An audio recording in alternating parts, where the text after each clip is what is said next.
storyteller has managed to do what other storytellers have only dreamt about. He's parlayed storytelling into a livelihood. And that's right, he's a pro. He's gone pro storyteller. Al Smith has managed to knit together the perfect combination of careers that all require you to be a storyteller. For those of you that don't know, Al is a trapper, a fisherman, and a pilot. What kind of trifecta of storytelling prowess is that? Not a pilot, the only one in the family that didn't fly. Well, what's with the old pilot's pub? You know, that's another long story. We're going to call him a pilot who prefers to do his flying much closer to the ground. Everyone else in the family was a pilot, but I'm a good cook, and so I was always invited to go on the airplane. He's already telling you a story. I'm going to get him up here. I'd like to welcome Al Smith up to the podium.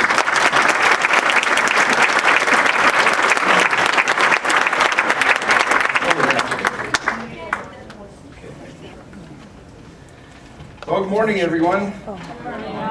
I guess storytelling, yeah, it's kind of definitely been part of my life. Mind you, this is the first time I put this many words on paper in my life. So I'll try to keep up. I know this is I was supposed to have 500 or 2,500 words, and I got about 5,000. So I'm thinking this is probably going to be more of a summary and possibly part one. So I guess the first one is my dad's dream, kind of one man's dream. Ken Smith, my dad was a pharmacist from Bloomington, Illinois, had a love for hunting and fishing. He traveled to northwestern Ontario many times to hunt moose and bear, and in 1958, Dad was hunting on the Gordon Lake Road and shot a black bear that weighed 600 pounds. That bear is still the hide that's hanging in the lodge right now.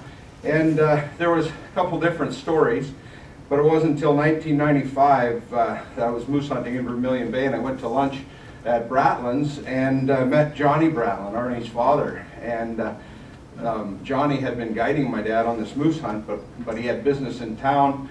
So he couldn't go out with Dad that day, and Dad shot that big bear. And I guess back then you buy a moose license, and a deer and a bear was included in the license. And I had some pictures of that, but mostly the clearest picture was skinned carcass of a 600-pound black bear, just a big fat bear. So Joni said, you know what, maybe that doesn't need to go in the presentation. But it was a pretty cool bear, and a Model 70 Winchester that I use to this day has got on the hinged floor plate 1958, my dad's initials, and a picture of the bear engraved on there by a master engraver, Arnold Griebel. So that was pretty cool. And I guess one last thing on the bear was he must have had a sweet tooth, because when they skinned the bear, they found 4 different sizes of shotgun pellets in its rump. So with the logging camps and the cottages on the road, I'm sure that he was chased off numerous times. And okay, here we go. And there's Ken Smith, my dad, at a sports show in Milwaukee. And one story that kind of was funny about that is as kids we would go do what kids do at a sports show, run around, fish the trout pond, sign up for free contests and whatnot. And we went out to lunch one time, and we came back, and there was a nice note on the booth saying, "Dear sir, we like your camp, but we'd like more information. Could you please give us a call?" And signed R.SOLE.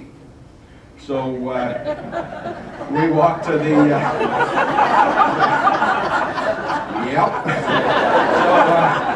we walked to the phone booth, and Dad got out the Milwaukee phone book, and he's going through the phone book, and he says, "I just don't find it. There's no arsehole in this Milwaukee." And so then we walk back to the booth, and there's Jim Adams from Portage Lodge and Dick Simpson from Signet Fletcher Lake, and they're both So there was a couple of arseholes there laughing. Yeah.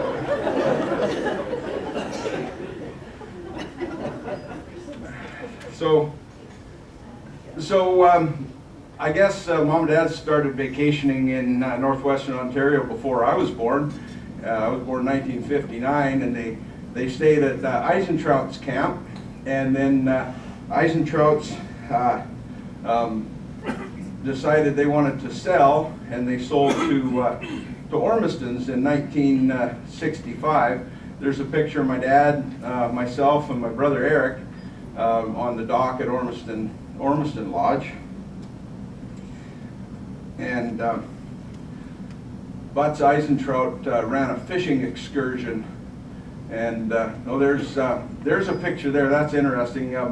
That's Mac Ormiston on the left, Bruce Ormiston in the middle, and Doc Eisentraut. He was a dentist from Madison, Wisconsin, and that was when Laurel told me that they actually purchased the camp. And then Butts Eisentraut ran a fishing excursion, $10 per person per day. You climb aboard a 26-foot wooden launch with a dozen other people, and they would tow 5 or 6 16-foot boats with 5 horsepower gale outboards.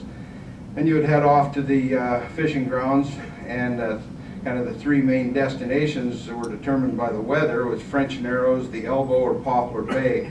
And they were all roughly 12 miles and an hour cruise from the main lodge.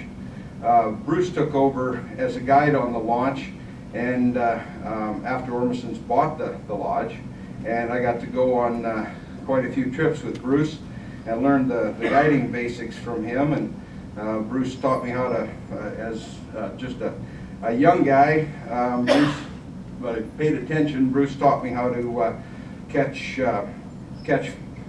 fish on Little Joe's, Prescott Spinners, cook shore lunch, transfer guests to and from the launch, and it was a lot of fun. I guess I'm pushing the button a little too fast here, but my dad developed such a love for the area that he decided to sell his share of Smith Rexall Drugstore in McLean County, city of Bloomington, Illinois, and buy a tourist camp, or true to his dream, build a tourist camp.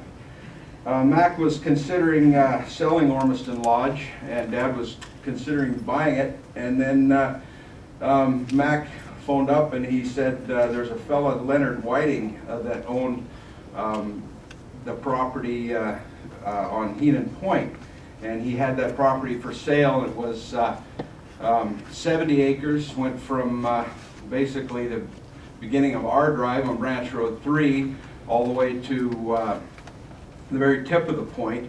And it was back then it was called Needle Point because the little lake on the north end of the point looked like the eye of the needle from the air. But anyway, 70 acres for $25,000, and so it's a lot of money in '69, but Dad decided to look at that. And as a family, we were familiar with the property because as tourists, we would troll around the little island out in front for what us Yanks called walleye. And it's funny, we were called Yankees for a long time too.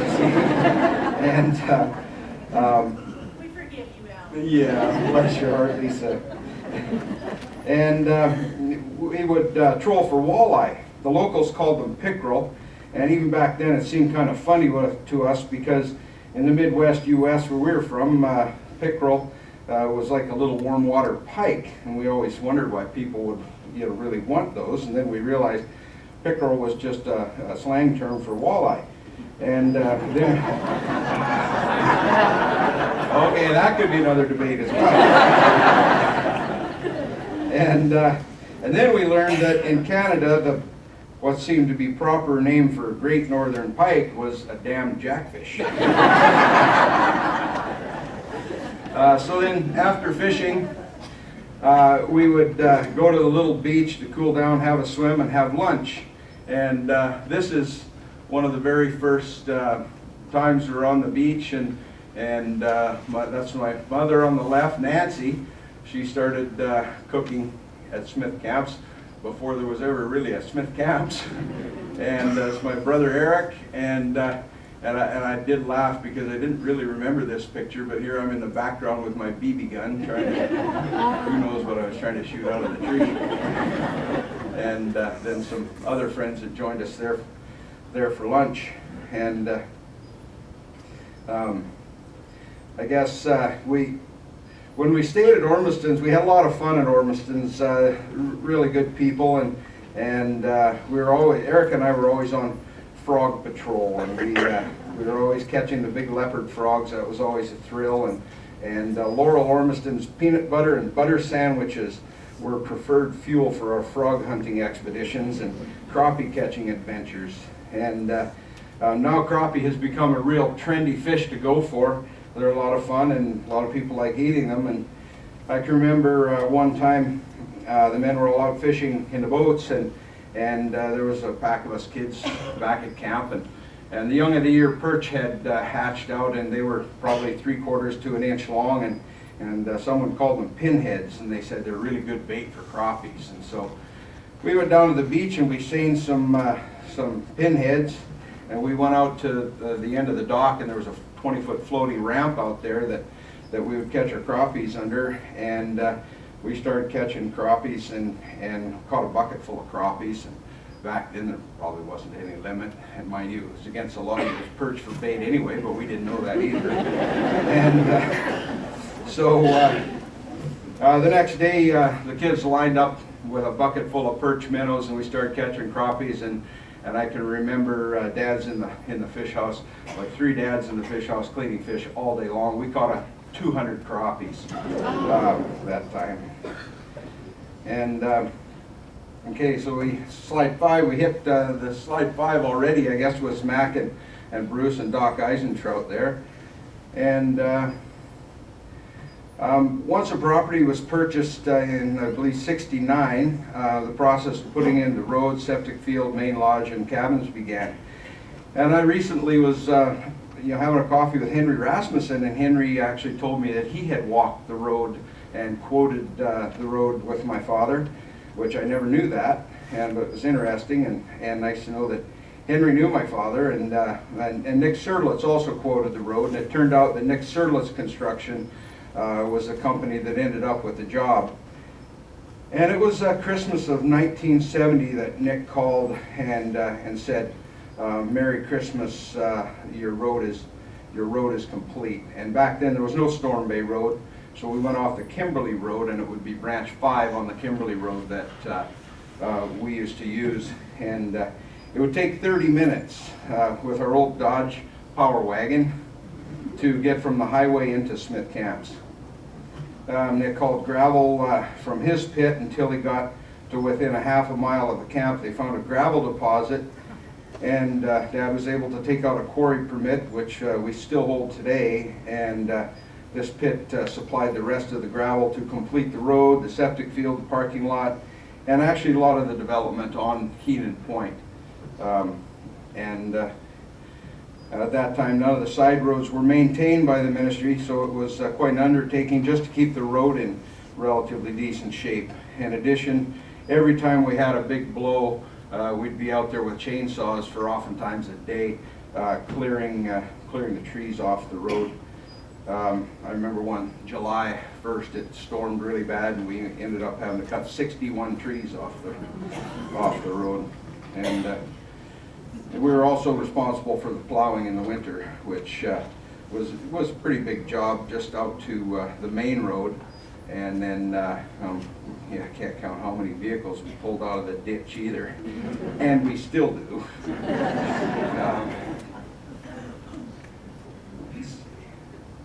So there was the first dock started. We had, of course, no road in. We had to bring all the lumber in, and Dad had a 20-foot Alumacraft boat with a 20 horse on it. It was slow, but it hauled a lot. And then we used that to get the dock and the motor house. And that little building is still on the property. We've got a couple of additions onto that, and it's now getting to the point where, it's going to have to be something done with it, and we'd love to move it, put a little general store up in there, but it's a short season. It takes a long time to build these things, it seems.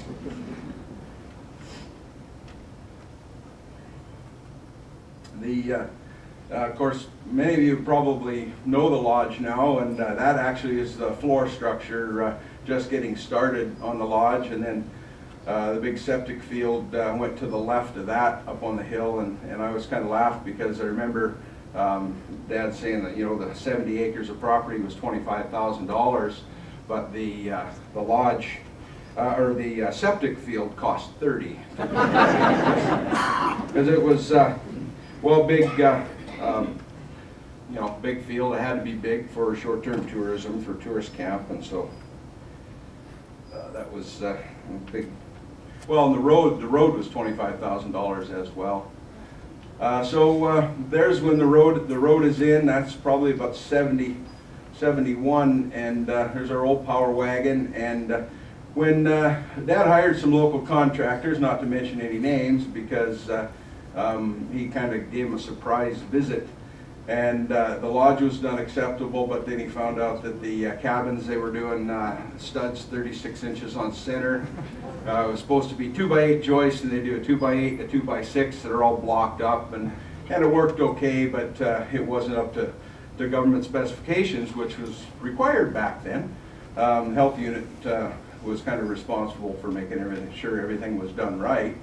And so fortunately, Dad got a hold of Ernie Whiting, and he had bought the property from Ernie's dad, and so Ernie and his wife at the time, June, came out and did a lot of the work and finished the rest of the cabins.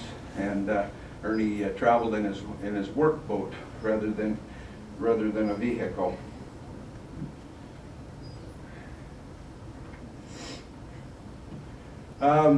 That's Fred Clark. He was the owner of Clark Aviation in Bloomington, Illinois, and he was our first guest. And I remember he came up in 1971 and rented cabin 1, and actually, I think, helped finish it. Just typical style. And in 1971, it's interesting, Lisa will remember Ken Whitey's camp in Clearwater Bay. Well, Ken Whitey had decided he was going to close, and the guests that had been coming there needed a place to go. So the Drummers, the Hills, and the Youngs from Sioux City, Kansas, and well, actually Hills and Youngs were both from Kansas. They came in to check out this new tourist camp because Dad had brochures in the tourist bureau that said new tourist camp, and so and he had a picture of, I think, one cabin, and but plans to build more. And so they came and they said, "Where are the rest of the cabins?" And Dad showed them blueprints, and they said, "If you give me deposits on these cabins now, I guarantee that they'll be ready when you arrive in July of next year." And sure enough, they did, and in fact, the cabins were ready when they got here. And the Drummer family, you know, has not missed a single year. There's like 4 generations. They come back every year. And the Youngs missed a few years, but now Dr. Young and his family are coming back on an annual basis.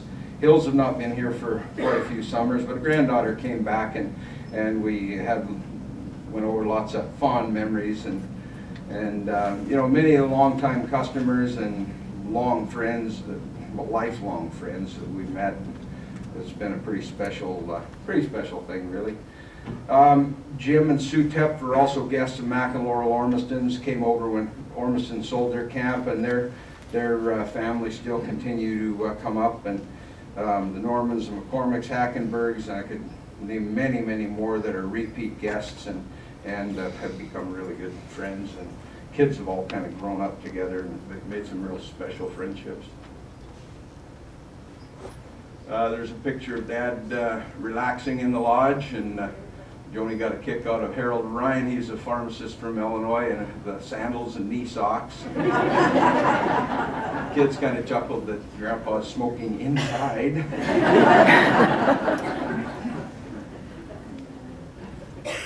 and that's just another kind of the early years. That would have been 72, and that was the cabins down below, or the cabins that they gave Dad deposits on, and fortunately they were ready when they got there.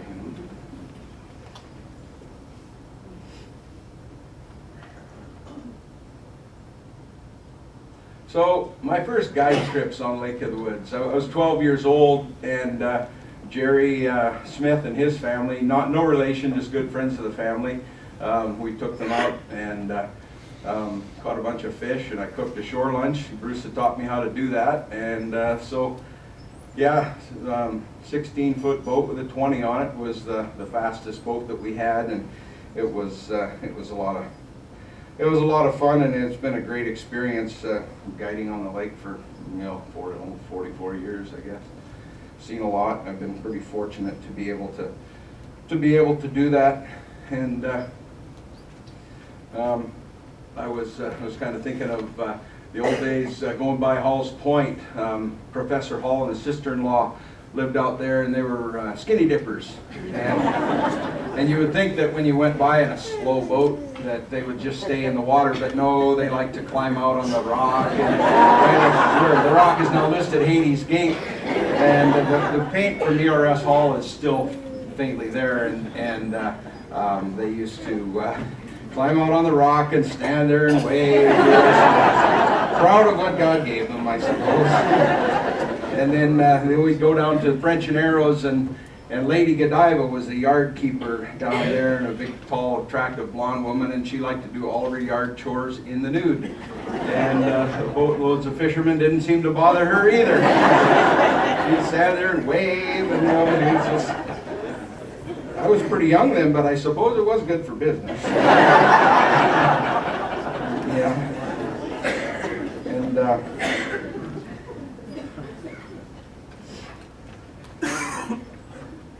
okay, well, I'm kind of these slides. I guess I'm off my slide sequence now too.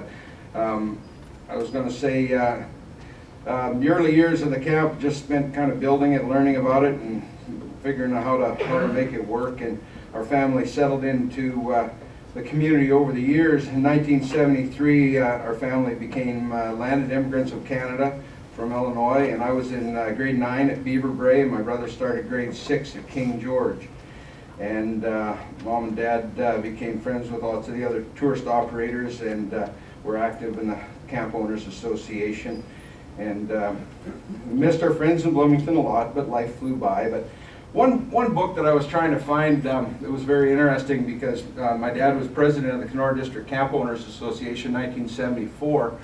And unfortunately, I wasn't able to find the book, but trust me, this is not just a story, it's true. My dad was having a difficult time understanding how anybody could make a living in this country because the season was so short, but the cost of hydro was almost prohibitive. And boy, it's gotten way worse than 1974, I'll say. And so Dad had his dream. He started his dream, and he built the camp. But going back to, is that my buzzer? Going back to 1968, he had a plane crash and got busted up real bad. Still was able to build the camp to this point, but he, because of the pain that he was never able to really regulate, he ended up taking his own life in 1977. So, 17 years old, it was time to grow up and get busy, and Mom said, well, let's just give it a year and see what happens. And well, the rest is history, as they say. I didn't have the forethought to bring my watch and watch as Dennis I saw was watching and make sure the time was going good. And so I'll go through these quick. 1986, refrigerator compressor malfunctioned and cabin 4 got a little hot. How much time have I got left here? Okay. And so, it's a beautiful place to raise a family. Myself, Joni, Karen, Mac, and Reed, and then Eric and Kim. Joni and I were married in '87. Eric and Kim as well, and so we'll go And there's the kids growing up. Now Ethan on the left is doing really good now. Grandma gave me my first great niece, him and Stephanie Adams, and Ethan's got a job on the railroad now, a conductor, and really liking it, doing well. Reed, we're really proud of our kids. Reed is an automotive technician, finished his trade school now at Dingwall Ford. Mac wanted to follow in his grandpa's footsteps and became a U.S. Marine, and we're really proud of him. He just got back from Afghanistan, and he said that he feels growing up on the Lake of the Woods in the bush and learning what he did actually saved his life a couple of times in combat missions in Afghanistan. And Karen, our daughter, she's here today, and I believe Reed was, I hope, going to make it. Oh, he is. Hey, thanks, everybody. Karen is a very accomplished teacher now and doing a great job. She's got her own kindergarten class in Kuwaitan at St. Louis School and really enjoying it. And she's doing good, and we're proud of all of the kids. Kids started cutting meat and learning knife control back when they were 3 years old. And Mac is 6, teaching Reed how to fillet a fish. And one of the guests took the kids out fishing, and the kids caught all the fish, and he wasn't even able to fish. And we've always been thankful of the protein the lake gives us, and we pretty much will eat just about anything that comes out of the lake. And we've got to do our gluten-free critter coating is our fish coating we use at the lodge. We've had going for a long time. We're just starting to market that now, and a friend, Greg Rickford, said critter coating, good, delicious on everything that prowls Lake of the Woods.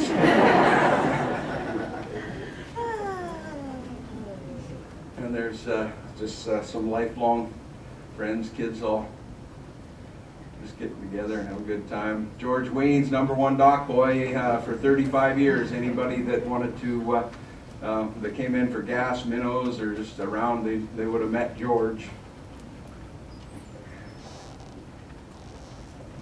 Yeah, this is definitely going to have to be part 1. Bart started serving meals in '86, built the bar in '93, and then built the new dining room in 2000. And just give me wave when the time's up, because I'm not watching the clock.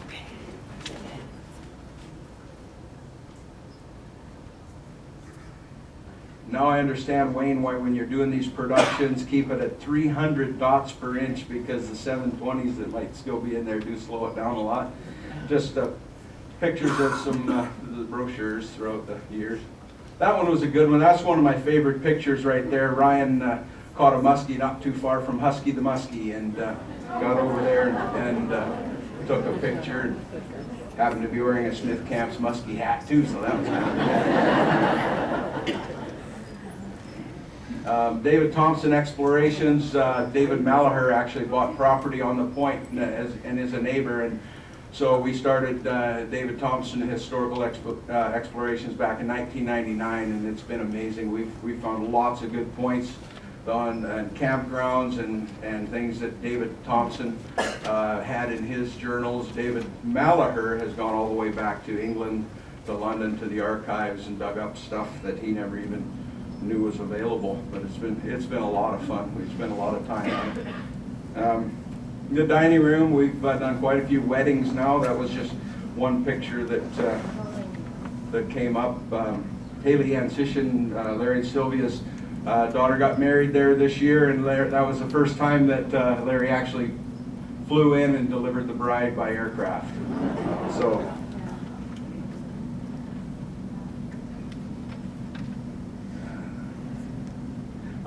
The first hospital foundation dinner Bob Kosminski put together at our place, and it was really a special thing, and brought a lot of money, and it grew to the point that we couldn't do it anymore, and we're still looking for somebody that's good at fundraising to help out, because we'd love to continue those, but I find myself spread a little thin and don't really do that. That's a photo from the north view of the camp, and I've got turned the the swamp from mosquito-infested breeding grounds to some minnow ponds that are actually starting to produce some minnows that we're able to sell. That's the front aerial. Okay, this is the last one. I got to make this quick one because, okay, last story. This is the one that Dorothea really wanted me to say. So, some people walked into the dining room and they saw the taxidermy work, and the one poor lady, I thought she was going to go into anaphylactic shock. She started hyperventilating and says, "I cannot eat in this room with all these dead animals." And so they went out to sit on the front deck, and so they were out there, and everything had calmed down, and all of a sudden, from calm to everything was going crazy, screaming, hysterical screaming. I ran out there. "What's the matter?" "He just got bit by a bee." And I saw yellow jackets flying around, so I swatted it with my hat, and it hit the deck, and these two 12-year-old girls are, "Don't touch that bee, it'll bite you, it'll bite you." And I said, "No, the bee won't bite you, and it's a hornet, and it will sting you, but it won't bite." So I grabbed the hornet with my pliers, took it over, put it on the deck railing, and the two girls came over, and they were watching real close, and the hornet was starting to crawl away, so I took my knife and I cut the hornet in half. Well, the one poor girl, it completely freaked her out. She went running back to the table screaming, and then the other girl, she was really interested, and so I flicked the front half of the hornet on. I said, "Okay, the mandibles there, that's where they can bite you, but they don't bite you, they sting you." So I flicked that off. And then the sun was perfect, and I've done this lots of times before for people, but I rolled the abdomen over and I pushed down gently with my knife and started to roll towards the stinger, and then the stinger poked out. And then the sun was perfect, and then I rolled the knife a little more, and then a drop of the venom came up, and it glistened like a little diamond on the end of the stinger. And this little girl said, "Wow, that's amazing." And she went running back to the table of about 6 people and said, "He's right, they don't bite you, they sting you, and I saw the stinger in the poison." So that was, so anyway, I'm about halfway through my, my story, so I guess it will have to be a part 1.